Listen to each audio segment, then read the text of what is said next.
Unique New York. Unique New York. And I'm ready. We are ready. Welcome back, folk. Jeremy. That's what we decided to call the one guy who listened, right? Welcome back, Jeremy. So last week we did A Hard Day's Night. So we're finally up to number 4 in the Beatles discography. We're up to Beatles For Sale. And I think this is probably, after with the Beatles, this is probably the second most like iconic cover they've had so far. Yeah. It's very striking. Yeah. Very memorable. It's, it's go-to image in a lot of people's heads of the Beatles. I mean, before stuff like Sgt. Pepper, But yeah, so let's just dive right into it. And we're going to start it off. Track 1, No Reply.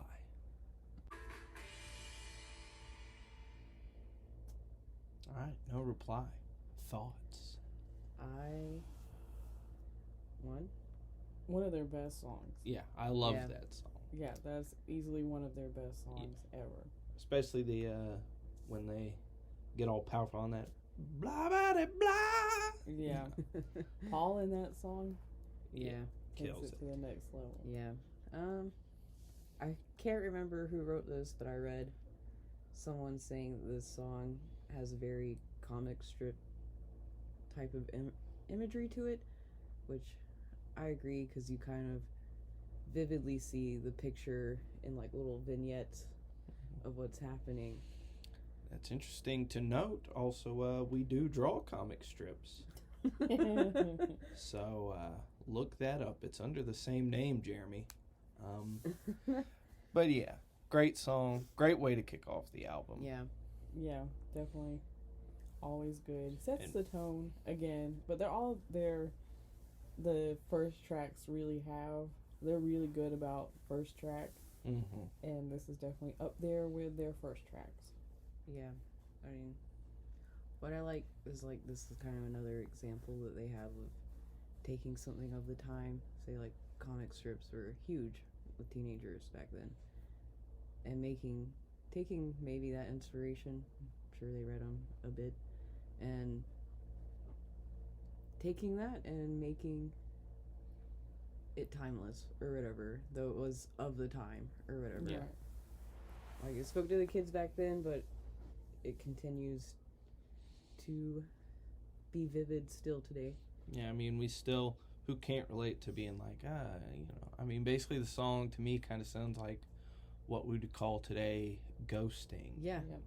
Right. Yeah, exactly. It's called like, no reply. No reply. Yeah. There's no reply. And, he's like, what? I saw you, Right. It'd be the same with like, I saw you like that guy's picture on Instagram, but you didn't reply to me. Yeah. What in the heck is that? But no response. She's not going to reply. And it just has become timeless in a way that they couldn't possibly foreseen. But yeah, I mean, those things will never go away. People will always treat each other that way. Well, but they just didn't call it ghosting back then. No, right. They just, I got a no reply. Right, but it's like good to know, because maybe sometimes growing up you feel like, God, this is the worst thing that's ever happened. It's like, well, it's been happening. Yeah, it's been happening to almost everyone for as long as you can imagine. I mean, they said all the way back in the Bible, there is nothing new under the sun. So we'd run out of stuff even back then. Yeah. So. Yeah. Yeah. So that's a great, just writing songs about things that everyone can relate to. It will always be relatable, which is like really helps. Like, I know John based this song off of Silhouettes. Like, he heard that song, he's like, let me write my own. But Silhouettes really isn't even like Silhouettes is goofy. Silhouettes is funny. This song doesn't. This is serious. Like it hurts when that kind of stuff happens to you. It hurts your pride. No, like it hurts your ego. When and they that's say, how that feels. "I nearly died," exactly, it sounds like it. Yeah, and that's how it feels. You're like, I'm gonna die. I'm gonna die. Gonna die. You didn't respond to my text, and now I'm gonna die. Are you happy, Shannon? Yeah. But yeah, great song, classic song. Yep. Let's move on to another Great song. great song, and you can really see they'd been hanging out with Bob Dylan, and it shows on this track. Track 2, I'm a Loser. All right, I'm a loser. Who can't relate? Yeah. Highly relatable. Boy, I sure can. Yeah. I feel like, though, this song has always struck me as a continuation of No Reply. Yeah. You Like- get the No Reply, and then you sink into the, like, oh, I'm such a loser. Right. That's why you won't reply to me, because I suck so bad. Yeah. Alright. I mean, they're a I think I nice do. little companion piece. Yeah. I mean, they come from the same place. Honestly, the next Babies in Black kind of fits in with it, too. Yeah, it's their Honestly. emo album. This is a very emo album, which is I mean, when I had my emo phase. This album in the didn't go trenches of anywhere. emo phase, Didn't I go listened to anywhere. this quite a bit. But I like when they do this song. in France, Paris, yeah. yeah. I like that. And those kids Yeah. go crazy. I mean, this is just their 4th album, but this is already such a change from, Yeah. mostly up to this point, especially like their singles had been just real like, lovey-dovey, Yeah. teenage love. Yeah, exactly. And then this just, a really personal, I'm a loser. Right. It's a pretty sharp left turn from what they've been doing up to that point. Yeah, they had pretty.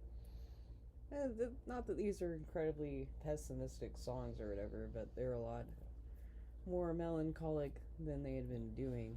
Well, yeah, and Yes, it's like yeah. I said before that they had been, I don't think they had hung out with Bob Dylan yet, but they were listening to him Yeah. a lot. And you can definitely hear, especially with just the harmonica part in this song Yeah. and having it be about, Just the way it sounds. personal, Yeah. a personal song rather than just sort of a poppy love song. Right, because I guess at this point Bob was even writing songs about the pessimistic side of relationships. Yeah. Quite a bit. So I'm sure they took that from him, like, hey, you don't have to just talk about love. There's more to it than that, Yeah. I mean, you have to imagine that, this is the beginning of John being depressed. They're coming off the high a little bit, not quite, but it's starting to wear off. Yeah. And,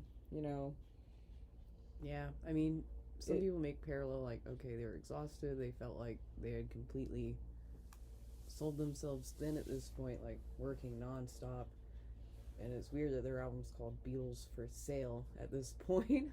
I guess that's how they felt, Yeah.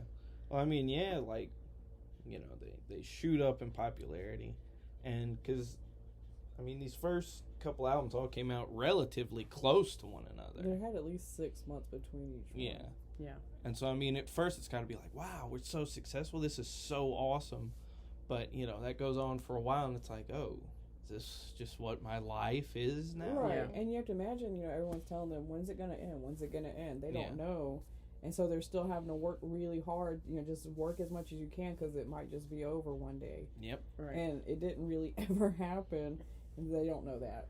Right, they got in the habit of saying yes to everything in order to get, or most things, a lot of the time, just to 'Cause get they- to that success or whatever, that Mhm. high marketing, and now they have to keep it up.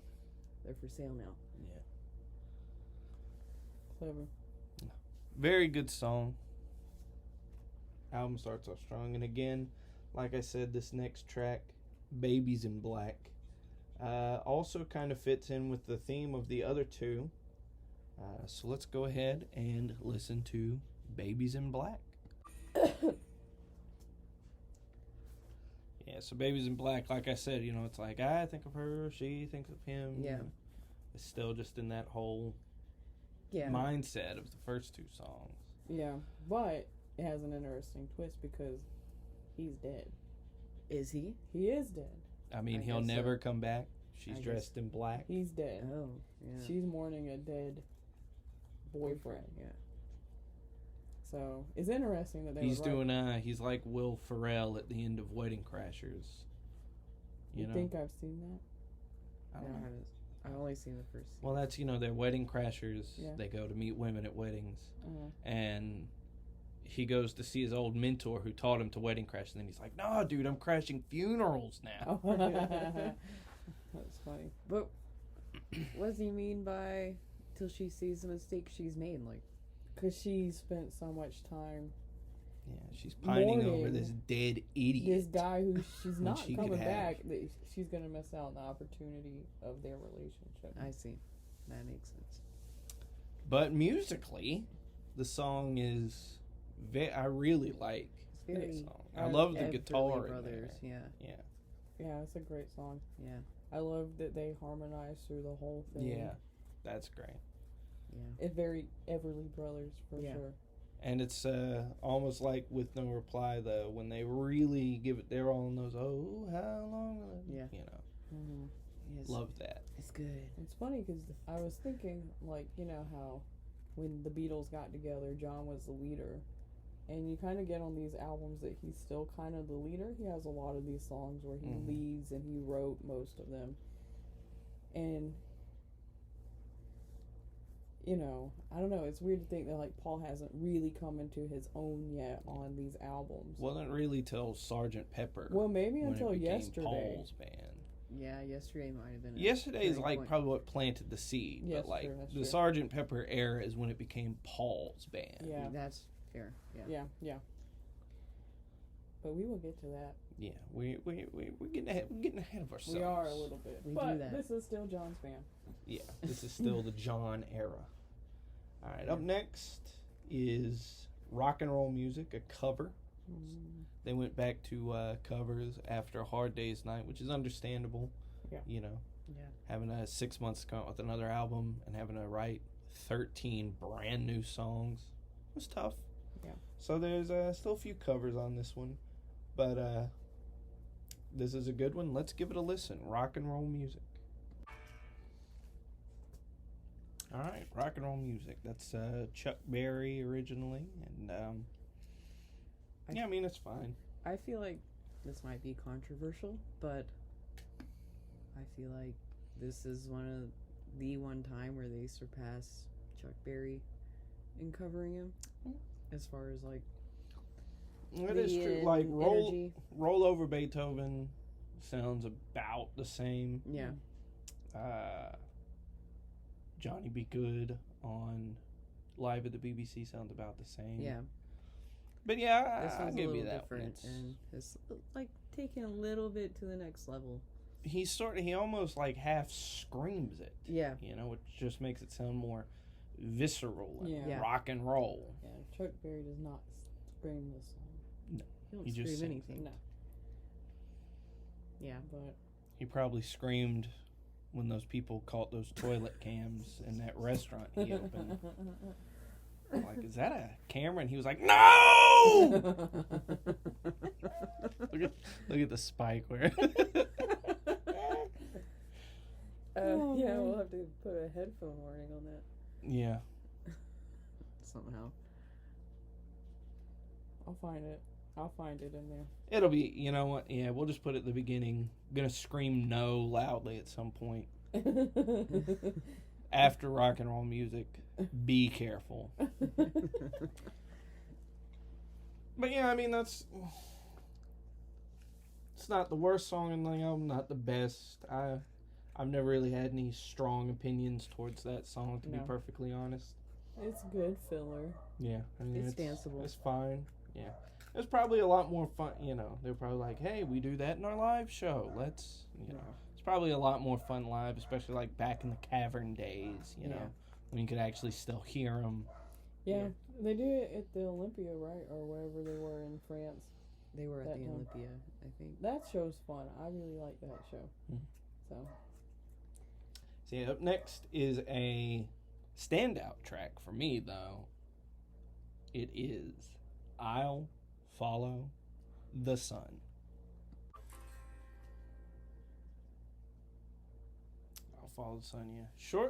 Just a short little track, less than 2 minutes, but Beautiful. Yeah. Great Beautifully done. Quite like that song. Yeah. I think from what I can recall, it's one of the songs Paul wrote early on in his songwriting. Yeah. That was a Cavern Club song. Yeah. Which I was actually, I was thinking about that while we were listening to it. It's because, so was When I'm 64. Yeah. And, you read that, it's like, oh, the Cavern. Wow, that seems so long ago. But, I mean, they were only like the Beatles as we know them, for like 8 years. Yeah. So they were never really that far away from the Cavern days, Right. And especially not now, that the Cavern, that would still be pretty fresh in their minds. Right. I mean, like, we are generally around the age they were when they broke up now. And I can recall being 22. Yeah. So they were like 22. They would have been like 18 or 19 in the Cavern. Yeah. 20, 19. And when you're 22, you're like, yes, this is fresh information that just happened to me.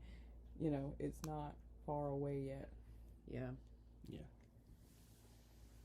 So, but that is a very good song. Yeah, great. And it goes back to what you were saying about this still being in the, when it was still really John's band, that this is the 5th track. And this is the first one that's like a Paul song. Yeah. Like John harmonizes on the choruses, but, it's Paul is the lead singer of that one. And it's been all John up to this point. I mean, they harmonize on some of the others, but, you hear John's voice most of all. So, yeah, it took all the way to the 5th track to get a Paul song on this one. Right.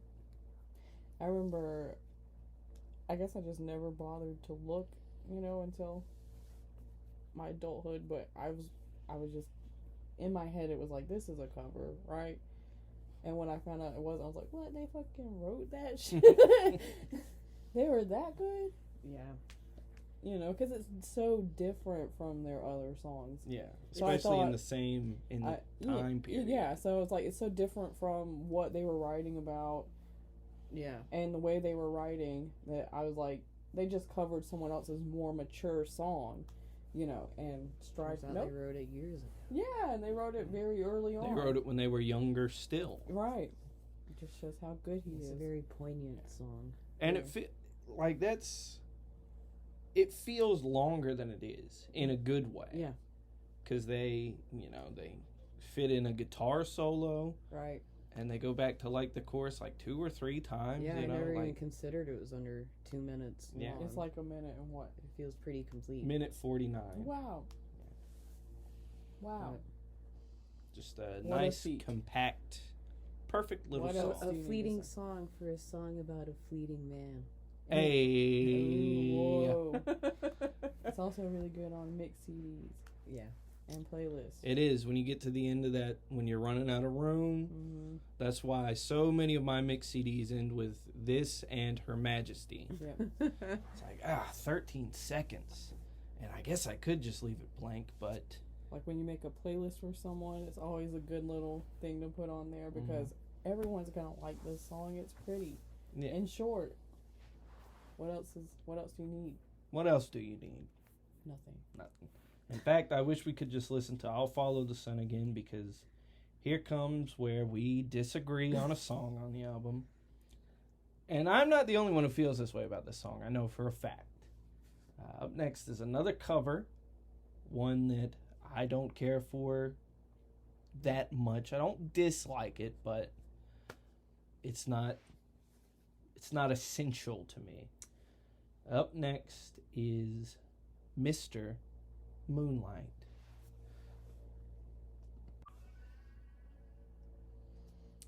Yeah. All right, so how about, what do you like about that song? I like the organ solo. I like the organ solo. The organ solo. This is not a when I get home for me. I don't dislike it.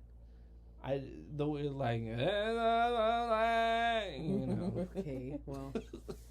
The parts where he sings like normal, like, and from your beat, those are fine. But most of it is that just kind of this odd drone It's funny. I don't know. But I love the organ solo. That's the organ solo is part good for me. I like dun dun It's a dun boom. Also, I mean, as an amateur songstress, singer, I do like to think the song, as far as vocally, I appreciate it. It's hard. It's not that easy. I like that. But this is one of their cavern songs as well, isn't it? Like back when they Probably would like is. they would be like, let's find the most obscure song to cover. I think this everyone album else- is mostly like just leftover songs that they hadn't really put out yet. Yeah. Which wow, their leftovers are so good. Yeah. Yeah, Okay. nothing else to say about that.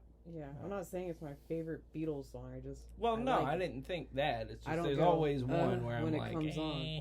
I don't do that. I do it to another one down the line. Oh, we'll find out what it is. Intrigue. Can you handle the suspense, Jeremy? What is the song? And No, I don't know don't tell until us till we it get there. happens what song I don't like. Or what song I do like. All right. Up next, we've got another cover. A medley. Kansas City / Hey Hey, Hey Hey. All right, so Kansas City, Hey Hey Hey Hey. I like that one. Yeah, I I like like it it. Yeah. It's not better than the original, but Yeah, we like when Paul pretends to be Little Richard. Yeah. Paul did, especially back in these days, he I actually heard a thing once. It was like some interview was like, "Oh, you sang that one in your colored voice, huh?" Yeah. And then Paul's like, "Yeah, that was my green voice." But you did try to sound like a black guy, Paul McCartney. a little Yeah. bit. He put He knows he did it. Yeah. Yeah. Right. Of course he did. He was trying to be Little Richard. Yeah. He Little wanted to be Paul. Little Richard so bad. And isn't there a story that when they met Little Richard was like, this one's cute. Yeah. I like him. Paul was the cute He one. was cute. I mean, Little Richard had taste. That's Yeah. true. You think Little Richard slept with ugly guys? No. No. No. Never. He was too beautiful for that. Yeah. So- Yeah, I saw Little Richard on Dick Cavett back in the day, and he was talking about them doing this song and stuff. He almost was like it seemed like he was like about to cry, like I love them or whatever. But I don't Those know are if he his was just babies. acting or what. I don't know. I mean, he really loved. They had from what I understand or what I've read about, they had a deep. It's especially for Paul and Little Richard, a deep admiration for each other. My first exposure to Little Richard when I was a kid was on an episode of Full House. Yes, same. Oh yeah. I was like, who is this? Yeah, it was because he was Michelle's friend Denise. He was her uncle. Yeah.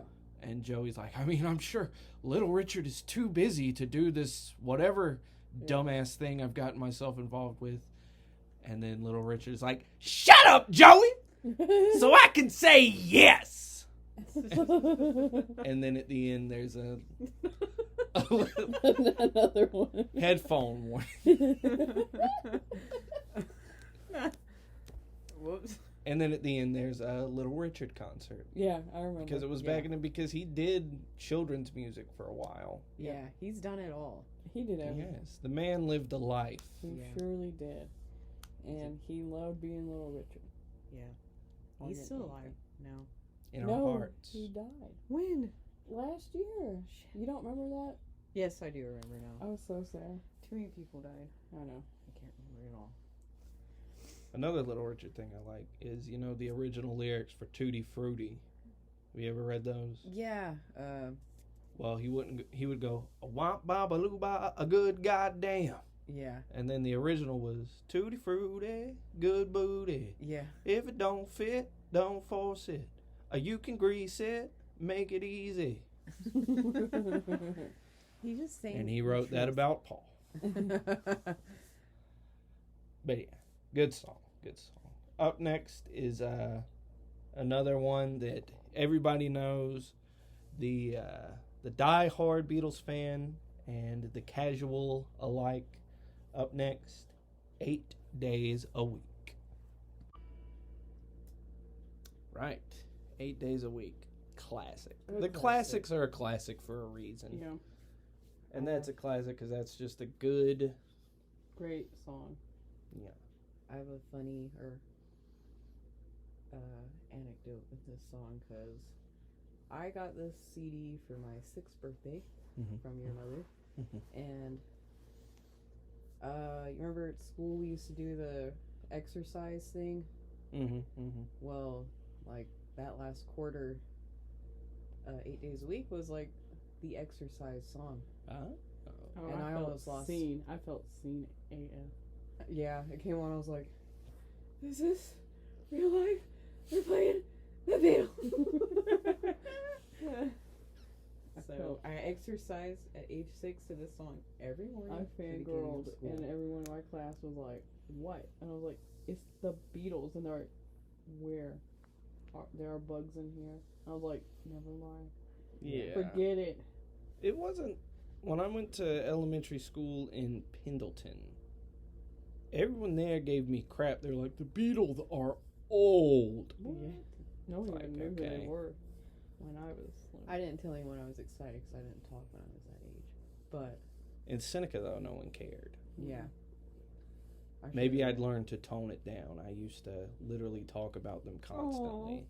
Oh, That's so funny. Imagine being a teacher and your student just won't shut up about this. Oh, no, in the 3rd grade, I taped pictures of the Beatles to my desk, like on the side of it, and the teacher was cool with it. that's so precious. I guess I shouldn't say his name. I remember his name. No, you don't. We didn't go to the same elementary school. You would tell me about his name. Oh. Well, yeah, Mr. S. We'll call him that. You would tell me all about it, and I remembered it. He was really cool, too. He gave us candy all the time.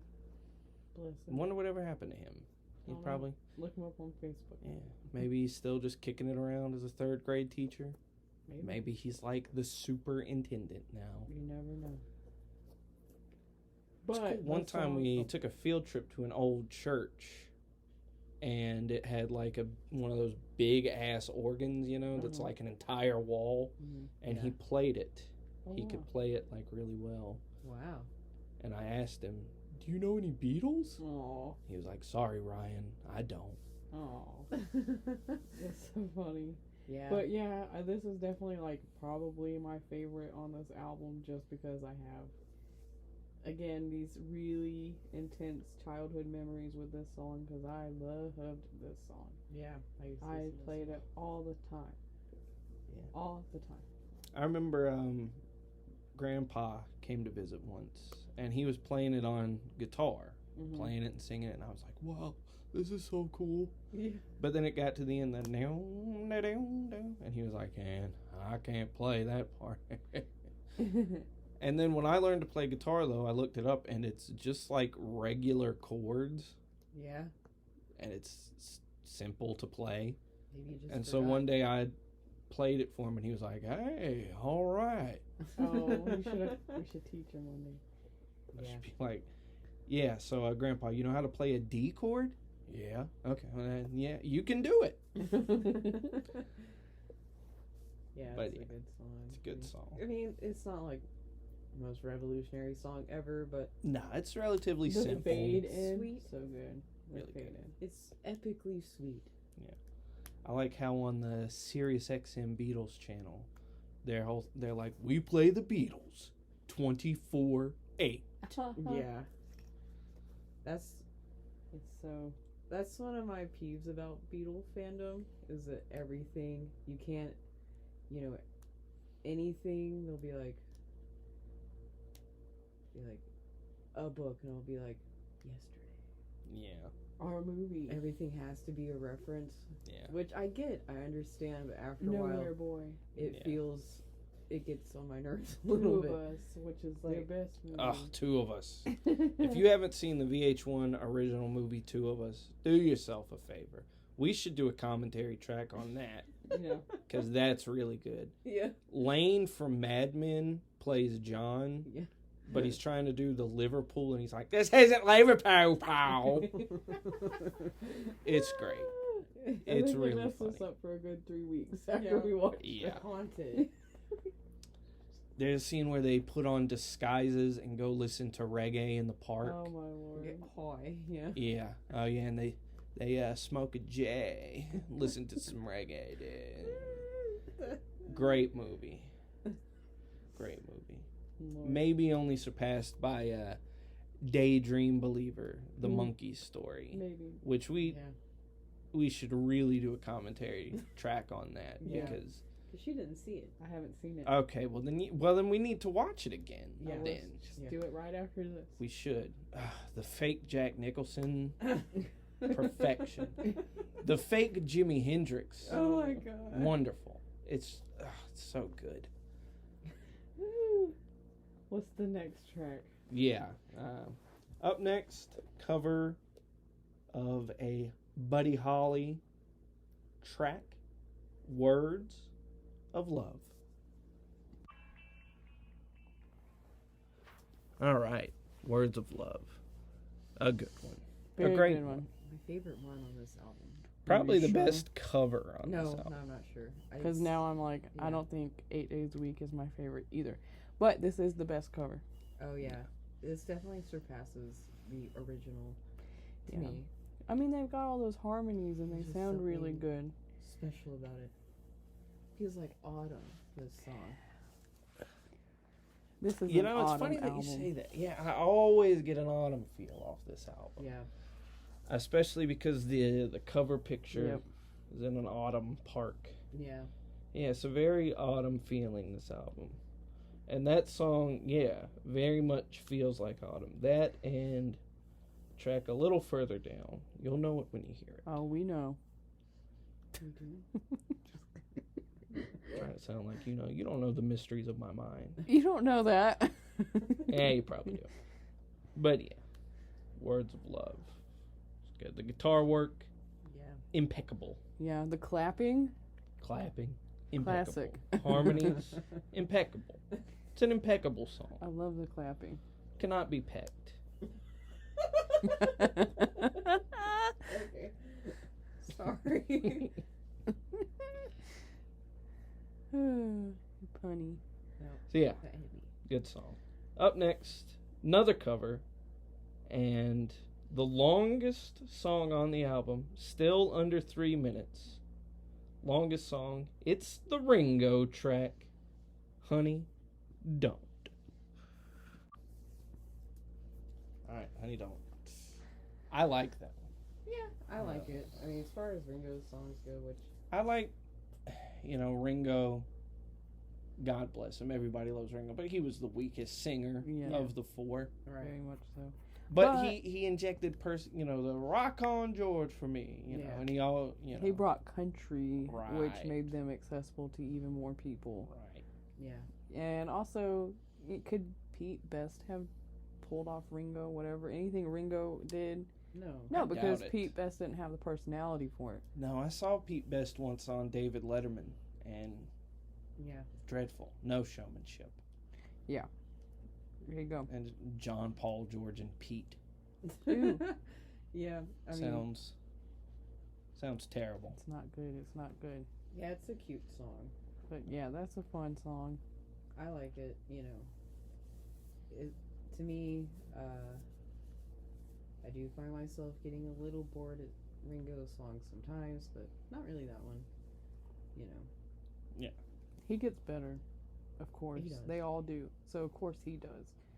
But It's nothing against Ringo. It's No. just I don't they like country purposely- music they don't like give that. him the best songs. And Well, this was a cover of a Carl Perkins song, so it's Yeah. really more of a rockabilly type Oh of my thing. bad. I'm so sorry. I don't like rockabilly either. No, nobody does. Oh, that's Especially not. not people who are trying to do it today. God. Yeah. What are y'all Fight talking me. about? We love rockabilly a lot. Who does? We do. Me and you? Yeah. Don't we? No. I was just thinking of that one greaser guy. Yeah. That we saw. And he inspired me to love rockabilly. Oh, well, good. Yeah, he changed my life. And now, this is a Stray Cats podcast now. Yeah. We only listen to the Stray Cats. I do hate new wave rockabilly. I like the original stuff. It's fun. Oh, yeah, no, Carl Perkins is But I great. will say, there are some new rockabilly artists, I'll finish quickly, but they're really good. Okay. Okay. From the last 5 years. All right, well, so that's the last we'll be hearing of Megan. No, I kid. I mean, Carl Perkins is really good. Yeah, I like Les he's Paul. Extraordinary. And George was a huge Carl Perkins guy. Oh, yeah. Which is probably why George's song is also a Carl Perkins song, and also why they sound so much alike. Yeah. There you go. All right. So up next, we have a very autumn sounding song. Yes. Every Little Thing. Yes. All right, Every Little Thing. That's Best song on the album. Best song on the album. I It's a take good back what I said about 8 Days a Week. This is the best song on the album. I think it's the best. I might not argue with you. It's my favorite one. It's got to be in my top 10 favorite Beatles songs. Yeah.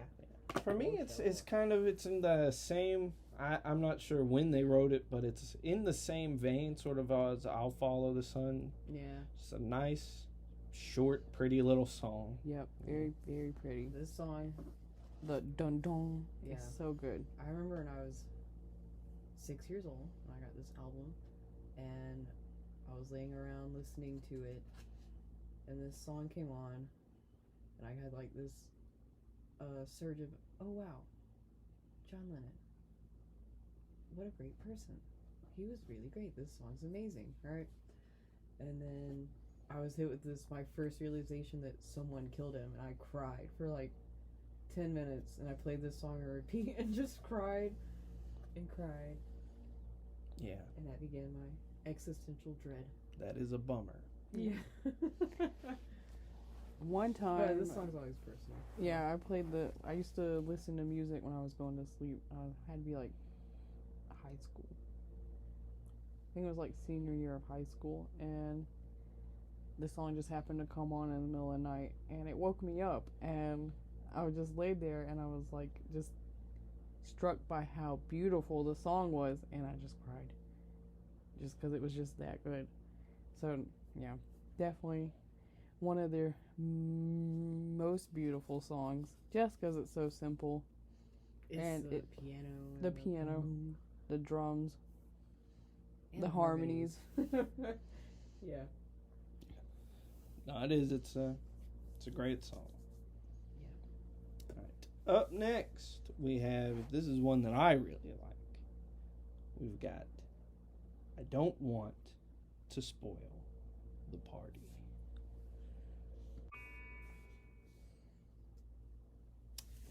Yeah. Again, this is sort of. I think this would have fit in better, like at the top of the album. Probably. You know, it's sort of That still in that seems same worth it. personal. Yeah. Personal songwriting that they were exploring. It's a this more time. mature reaction to being ghosted. That's true. It's like, okay, Wandering the streets looking for the girl. he's not wanting to kill him. Or He's drinking heavily. Drinking and wandering the He streets. still loves her. He don't care. He's fine. No, It'd be like he's that. not. Yeah, I don't condone that. Okay. We're not condoning that behavior here. Okay. I get it. I mean, it's not quite. He's not I mad at her. could have died. Yeah. It's a little hopeful, a little more So hopeful. it's like, hey, He's it's being realistic about it. It's like, hey, I'm being a bummer. You guys are having a party. Enjoy your party. I'm just gonna take a walk. And it's like, Yeah. okay, John. Well, Bye. see ya. Feel free to come back when you got your ass off your shoulder. Yeah. I think it's. I didn't say it's the most mature thing to do, but Well, I think in the process of this, we should say, what is their most healthy and mature song? And we should find it. Healthy and mature. Like, where they handled find their it. emotions really well. getting better. I think so. But Let's not talk about it now. Yep. we'll Just get save to it. but- We'll know it when we hear it. Yeah. Yeah. But I like that one. I Me really too. like Yeah, that one. good song. It goes hand in hand with every little thing for me. Yeah. It's like, I'm glad they're next to each other because I do definitely want to hear it. Don't want to spoil the party after every little thing. Yeah. So.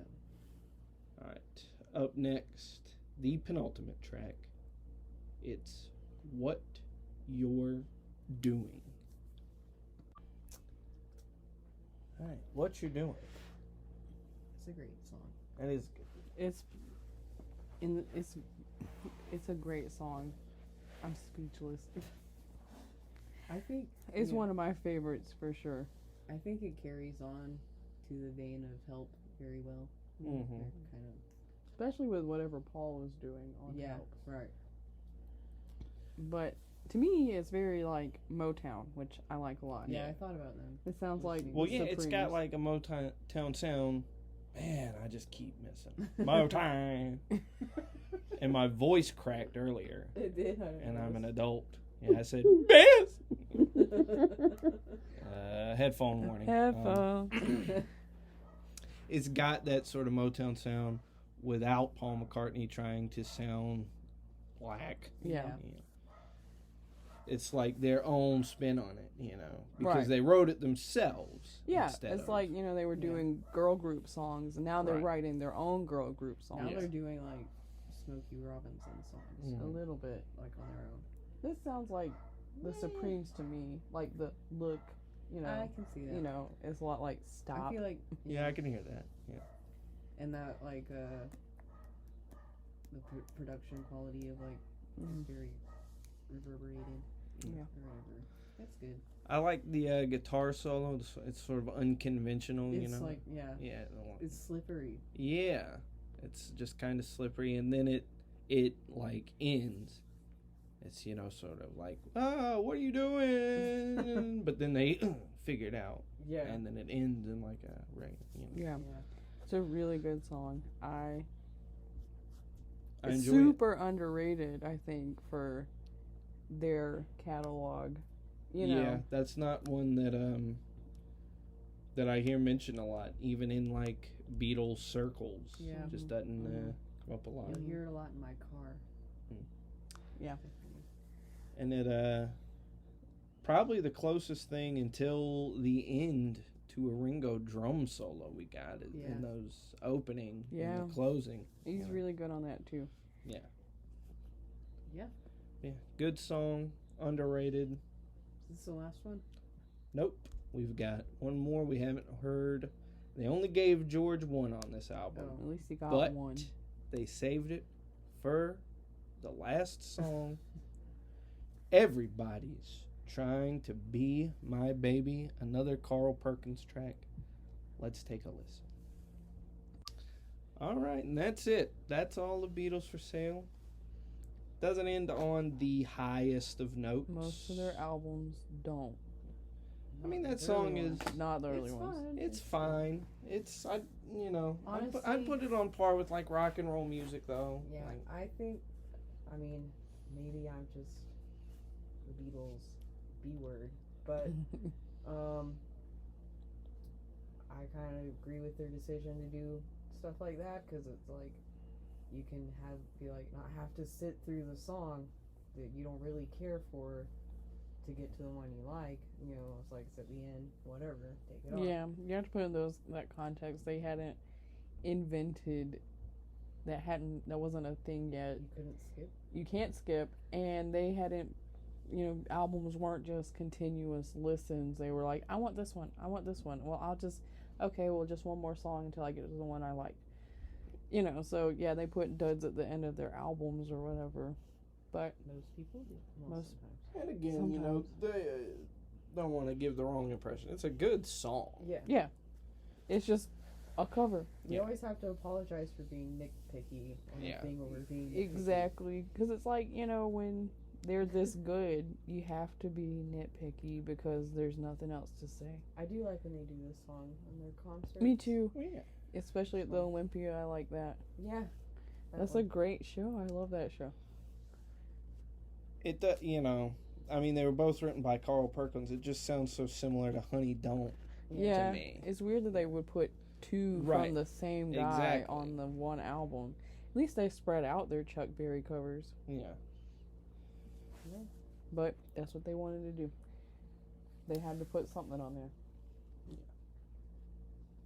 And sometimes, though, like, I listen to it in the car. You know, like, it'll come on in the car, and I'm like, man, I'm into this. This is a good song. So I guess it's, you know, just today, I'm just not feeling it as much. It has to be a bit louder. Yeah. It's a loud song.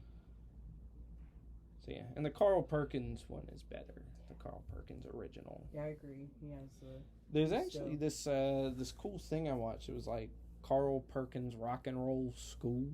Have you ever seen that? No. And it's like George and Ringo and Eric Clapton and a bunch of people, and they're all just playing the old Sun Records Carl Perkins songs. Oh, so it's like the Hail Hail Rock and Roll thing with Chuck Berry. That's a concert, though. Oh. This was a concert. Oh, then we're similar. I'll pull it up after we're done here, but... That one's funny because that's the one where and what was it? Chuck Berry yelled at... Did he yell at Eric Clapton or Keith Richards? I don't remember. It's been so long since I've seen it. But... Need to listen to the original Mr. Moonlight, too. Yeah. By Johnny Horton, I guess. Well. But yeah, so final in summation, Beatles for Sale. Solid. Is it the best one we've listened to so far? I think it might be. For my money, it might be so far. I think so. It's my favorite so far. Yeah. I listened to it quite a bit. You can definitely hear them growing musically on this one. Yeah. Right. Even though, like, really not much time at all had passed between this and A Hard Day's Night. Yeah. But still, you know, they were always just listening to music and playing music and writing music, you know. And, yeah, you can really hear them sort of, I guess, growing up. Yeah, sort of growing up on this one. All right, well, next week we will have Help, the album / soundtrack to the sequel to A Hard Day's Night, also titled Help. Yeah. And I'm looking forward to that one. I like that album a lot. Same. It was one of the first ones I got when I was a kid, and looking forward to it. But until then, Jeremy, take care, and please keep listening, and never die or become incapacitated. But we will see you. Have a pleasant